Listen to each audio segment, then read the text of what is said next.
Varela, hoje vamos entrevistar a presidente do Corém da Bahia, Maria Inês de Farias, para saber como está a segurança desses profissionais. Maria Inês de Farias, presidente do Corém, do Conselho Regional de Enfermagem da Bahia, bom dia, seja bem-vinda ao Balanço Geral.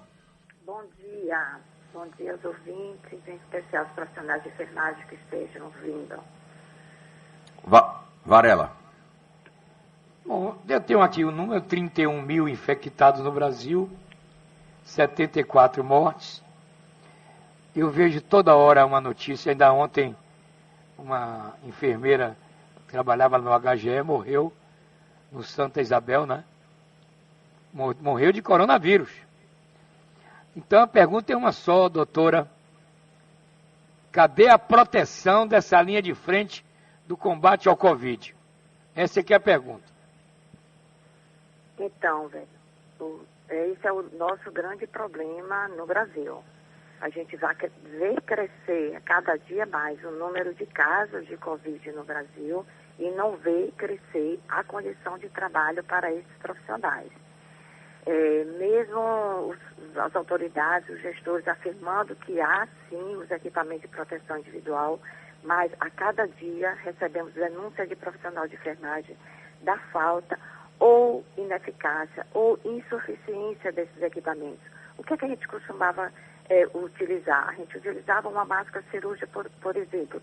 A cada 2 horas trocávamos. Hoje a gente está tendo que ficar com essa máscara por muito mais tempo, por 4, por 6 horas. O momento é um momento muito difícil, é uma doença nova, é uma doença que não tem vacina, não tem tratamento, acometeu todo o planeta, então gerou um medo em nós, profissionais de enfermagem, uma insegurança, que poderia ser compensado e equilibrado se tivéssemos uma condição ideal para o trabalho, e não temos.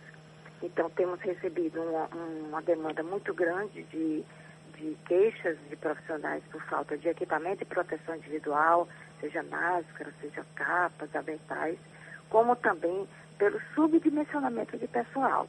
Os profissionais estão sobrecarregados, cansados, por vezes estão tendo que dobrar o plantão, vão para o hospital para dar 12 horas e na falta de profissional no período seguinte eles dobram, e isso tem elevado mais ainda o risco de infecção, porque se o profissional está cansado, está estressado, com certeza o aumento vai diminuir a vigilância dele com relação aos cuidados.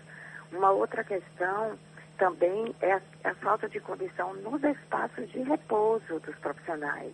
Locais apertados, onde muitos profissionais compartilham o mesmo espaço, seja em refeitório, seja no local de descanso.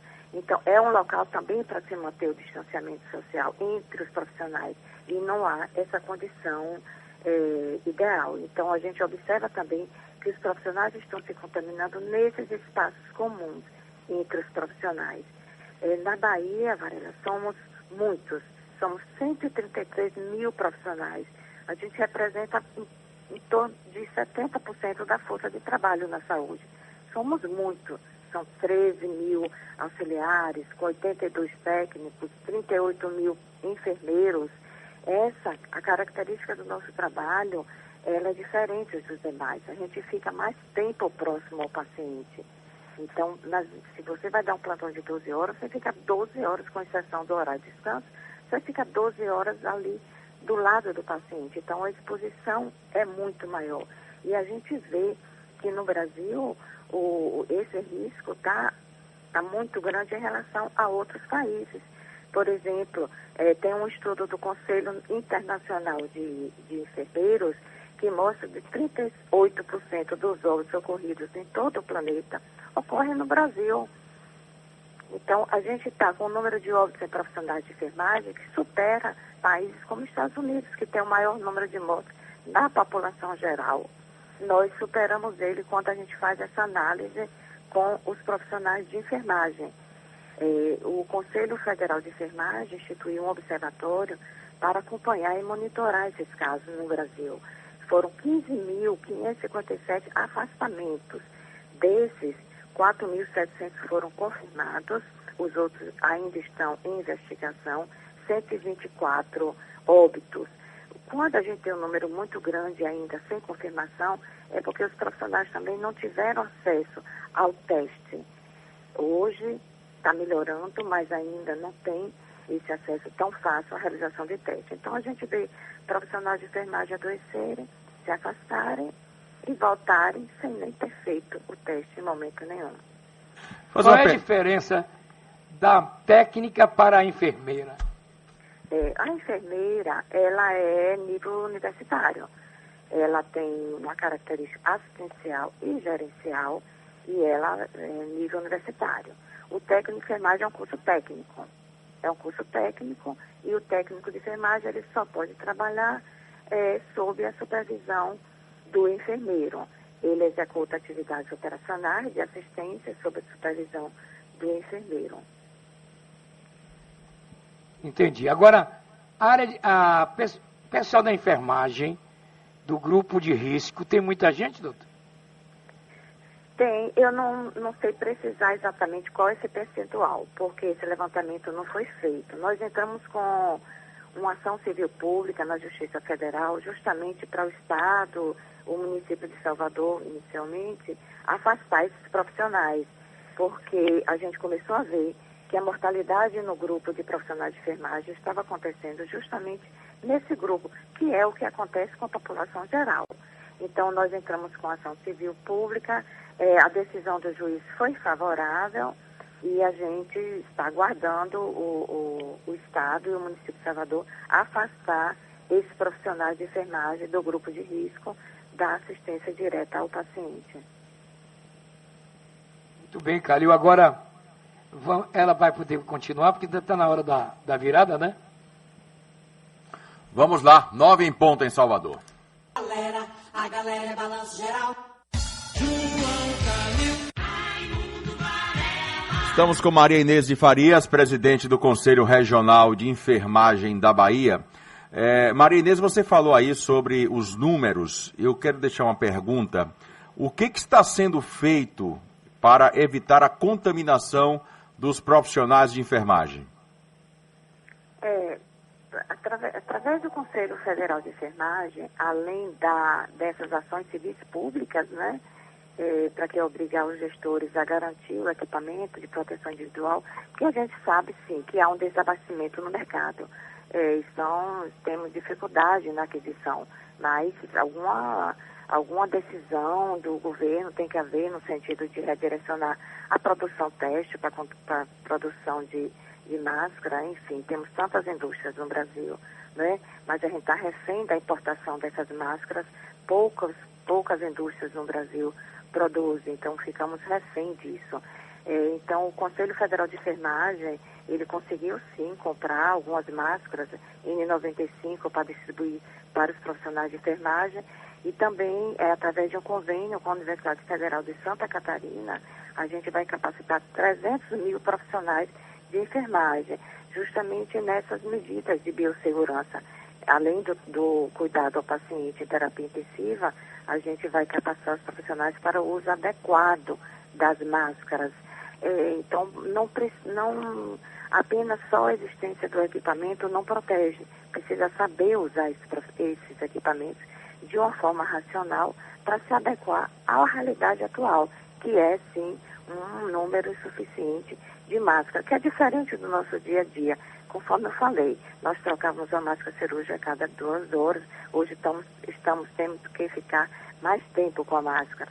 Mas se isso tem que acontecer, de que forma a gente vai lidar com isso, de que forma a gente vai ter cuidado com essa máscara e qual o momento adequado realmente de substituir. Então são essas ações de capacitação e de distribuição de algumas máscaras pelo Conselho Federal de Enfermagem. Olha, você vê que é tão importante essa questão do equipamento que a gente traz, ontem foi publicado a 5ª edição do relatório da Covita. A Covita é uma rede composta pela UFBA, Fiocruz e SIDAX. SIDAX é o Centro de Integração de Dados e Conhecimento à Saúde. Foi publicado ontem a 5ª edição, que ela vem justamente com essa análise. Eles fazem uma análise em artigos publicados sobre a saúde dos trabalhadores da saúde no enfrentamento da pandemia da Covid. ele faz um levantamento assim global. E ele traz um dado interessante, que Singapura, por exemplo, 85% dos profissionais que foram expostos ao Covid, eles não se contaminaram. Por quê? Porque eles tinham equipamento de proteção adequada, que não é o nosso caso. Infelizmente, estamos expostos, estamos perdendo nossos colegas, já são 124 óbitos no Brasil, aqui na Bahia são 3, e a gente vê que ainda está sendo negligenciado esse cuidado aos profissionais de saúde, em especial ao de enfermagem, que fica muito mais exposto. O órgão que deveria fiscalizar e punir a classe patronal que não cumpre o dever de proteger o seu agente de saúde. Sim, quando a gente começou a receber esse número tão grande de denúncias, os colegas gritavam pedindo por socorro, isso é a verdade. Então, a ouvidoria, que não era um canal tão utilizado, passou a ser utilizado intensamente. Quando nós fomos ver o que é que estava vindo como denúncia, que normalmente vem denúncia contra um profissional de enfermagem. Dessa vez, os profissionais estavam denunciando os serviços por falta de equipamento de proteção individual, por falta de um número adequado de profissional. Então, nós resolvemos montar um comitê de enfermagem para o enfrentamento. Esse comitê é formado pelo COREM, pela Associação Brasileira de Enfermagem, pelo Sindicato dos Enfermeiros, pelos sindicatos da saúde, que englobam os técnicos e auxiliares de enfermagem, e pela Escola de Enfermagem da UFBA. Então, a gente está fazendo um acompanhamento diário com esses profissionais que vêm denunciando e pedimos uma reunião com o Ministério Público do Trabalho. Então, o Ministério Público do Trabalho sugeriu a gente um termo de parceria. Fizemos, então, um termo de parceria com o Ministério Público do Trabalho para fazer as inspeções. Então, eles já estão nos acompanhando nas nossas inspeções. Então, quando a gente vai visitar uma unidade, eles acompanham a gente virtualmente. Então, a gente só não está mandando para eles apenas, mandando as denúncias. Eles já estão acompanhando a gente nas inspeções locais. Agora tem uma coisa que eu vi na Itália, viu, Calil? Em Bérgamo, eu vi uma matéria. Vendo aquilo, você percebe... Aliás, o doutor Gueza, que é médico cirurgião, ele me disse a semana passada, Varela, a máscara cirúrgica, ela tem a duração máxima de 4 horas.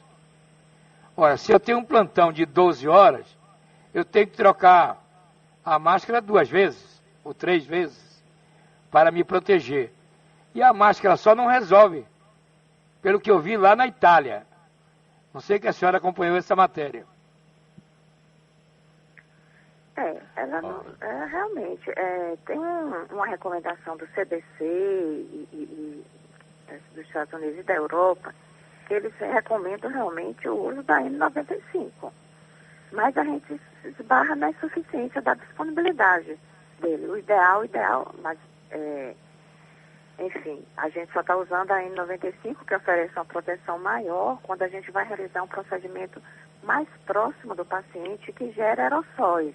Uma intubação, uma higiene oral, uma passagem de sonda nasoinguinal, então até um próprio banho, que a gente mexe muito com o paciente, então pode gerar uma tosse, alguma coisa assim, a gente está usando a N95. Mas a preocupação com a máscara cirúrgica é isso, é o tempo, ela fica úmida, então ela com o tempo ela vai perdendo a sua eficácia. Mas se a gente vai usar num distanciamento maior com o paciente, ela protege uma segurança, sim. Mas não para aqueles cuidados em que a gente esteja muito próximo ao paciente. Parabéns aí para vocês que estão acompanhando, fiscalizando, cobrando, inspecionando, porque nós precisamos proteger nossa linha de frente, né, doutora? Sim, Varela. Eu acho que a gente só pode proteger a sociedade se a gente proteger os profissionais de saúde, né? Então, os profissionais de saúde, em especial os profissionais de enfermagem, que é o que eu tenho mais informação, aqui eles estão, sim, muito expostos. O risco está muito grande, eles estão sofrendo tanto esse risco da contaminação e eles têm muito medo de levar para casa. Então, quando a gente ouve um profissional, a gente observa que o medo dele não é nem de se contaminar, mas é um medo de levar para os seus familiares. Então, eles são, eu digo que sim, as pessoas, somos heroínas. Não, não somos. Apesar de a gente ter figuras de heroínas na nossa história, como Florence Nightingale, que está completa hoje, esses dias a gente estaria comemorando os 200 anos do nascimento dela, como Ana Nery também, com referência para a gente no Brasil. As duas foram para a guerra. Florence para a guerra da Crimeia e Ana Nery para a guerra do Paraguai. Elas voltaram como heroínas, que elas atenderam os pacientes, mas nós não somos heroínas, nós somos trabalhadores que a gente trabalha para o nosso sustento. Então, a gente não está se recusando a atender, porque é o nosso trabalho, é a profissão que a gente escolheu. Mas a gente precisa de uma condição, porque o que a gente está vendo, os profissionais se afastarem e alguns morrerem. Claro que a grande maioria está se afastando e está retornando para o trabalho. Então, eles não estão tendo esse medo, esse receio de retornar. A gente tem um número grande já de profissionais. Se afastaram, ficaram 15 dias se cuidando e retornaram para o mesmo local de trabalho. Então, são muito corajosos. Isso sim, são valentes e estão enfrentando. Mas a sociedade vem reconhecendo através dos aplausos, dos elogios, mas na realidade, Varela, a gente não tem esse reconhecimento social. Entendeu? A nossa profissão, apesar de ser tão importante e salvar tantas vidas, não temos esse reconhecimento social e nem a valorização, porque esse é o nosso cotidiano. A gente trabalha com essas condições precárias, vínculos precários de trabalho. Se você vê agora, em plena pandemia, tudo bem que a gente tem essa outra preocupação econômica, enfim, mas os salários que estão sendo propostos para os profissionais de saúde é vergonhoso. É vergonhoso os salários que estão oferecendo. Então, isso é o nosso cotidiano. Hoje a gente vê a sociedade olhar para a gente, a mídia olhar para a gente, e elogiar e aplaudir, mas o nosso cotidiano é esse, é desvalorização mesmo, vínculos, salários muito baixos. O profissional da saúde, ele precisa investir muito na sua formação. Não é só concluir o curso, ele precisa estar sempre se qualificando, se modernizando, acompanhando a evolução da medicina, os avanços. Como fazer isso com um salário que mal dá para a gente sobreviver? Um profissional de enfermagem não é incomum, é comum o profissional de enfermagem ter 2 vínculos. Sair de um emprego para o outro, sair de um plantão para o outro. E também não é tão incomum ter 3 vínculos. Essa é a realidade, para ter uma condição de vida, para criar seus filhos, enfim, sustentar sua família. Então, o nosso cotidiano já é muito difícil. E com essa pandemia, ninguém estava preparado, o mundo não estava preparado, o Brasil também não estava preparado para o enfrentamento. Então, isso tem sobrecarregado muito o profissional. O Conselho Federal de Enfermagem instituiu um projeto que é o Enfermagem Solidária. É um atendimento 24 horas para os profissionais de enfermagem. Então, nós temos um número grande de enfermeiros especialistas em saúde mental que estão atendendo pelo site do CONFEM 24 horas. Então, nós temos desabafos de profissionais 3 horas da manhã, com medo, assustados, inseguros. Então, quando perdemos um colega, isso agrava mais ainda, como foi o caso da colega que perdemos domingo. Então, isso traz um medo maior. Somos seres humanos, somos iguais a todo mundo. Então, a proteção precisa de cuidado, o profissional também precisa de cuidado. Ele não pode ficar em casa, como você abriu essa matéria, ele não pode se distanciar, ele precisa ir para o trabalho. E tem todo esse receio. Então, essas enfermeiras especialistas têm trazido relatos de colegas. É triste, é muito triste. A gente fica se sentindo assim, incapaz. A gente não tem como resolver. Eles estão sofrendo muito. Pelo menos um reconhecimento da imprensa, da população.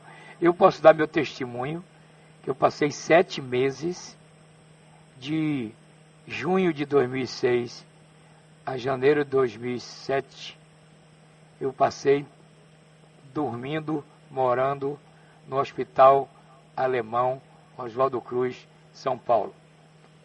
Passei por 2 transplantes, fígado e rins. E posso dizer, meu médico falava comigo por telefone, a enfermagem é a alma de qualquer hospital. Você também sabe, né, Calil? Você esteve internado outro dia, você sabe. Sim. É a enfermagem que é que cuida realmente do paciente.